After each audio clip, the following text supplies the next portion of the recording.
Слово представителю Алжира.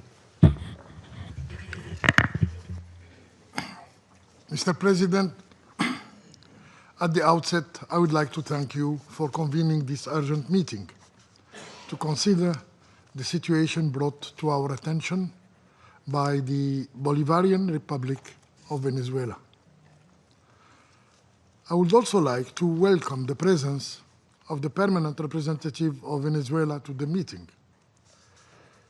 And I wish to thank Mr.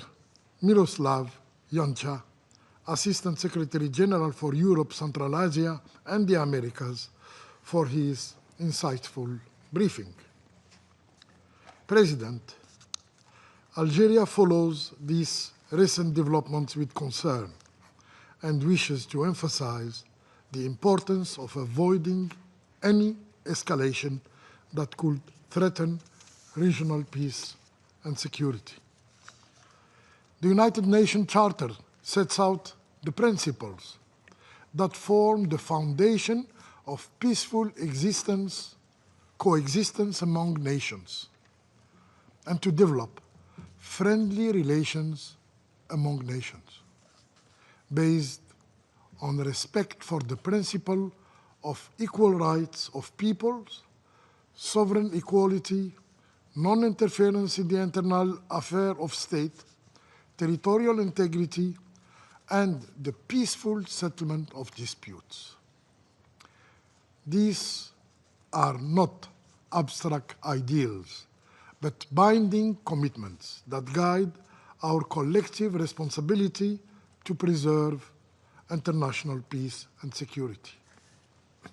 In this spirit, Algeria calls on all parties to exercise maximum restraint and to avoid any action or rhetoric that could further aggravate the situation.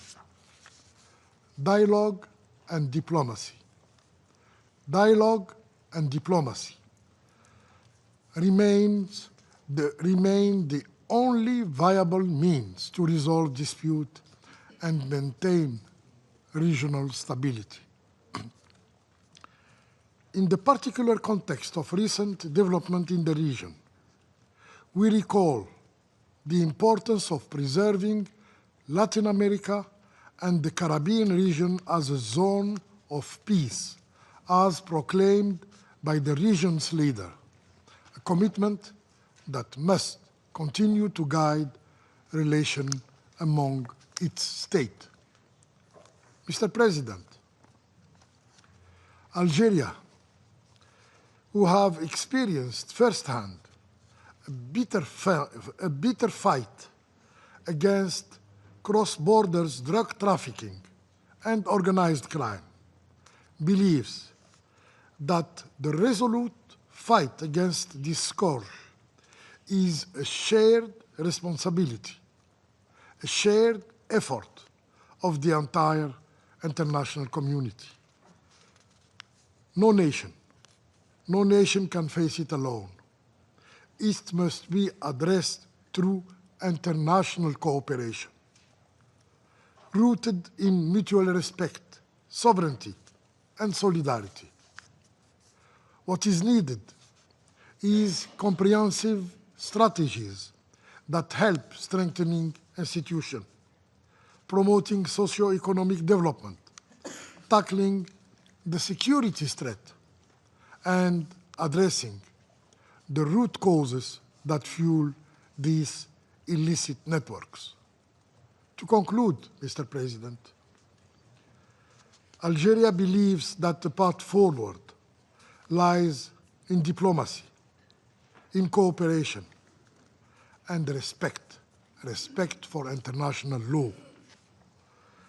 Let us honor the vision of the UN Charter and work tirelessly for peace, justice, and the dignity of all peoples. I thank you. Я благодарю представителя Алжира за его выступление. Сейчас предоставляю слово представителю Сомали.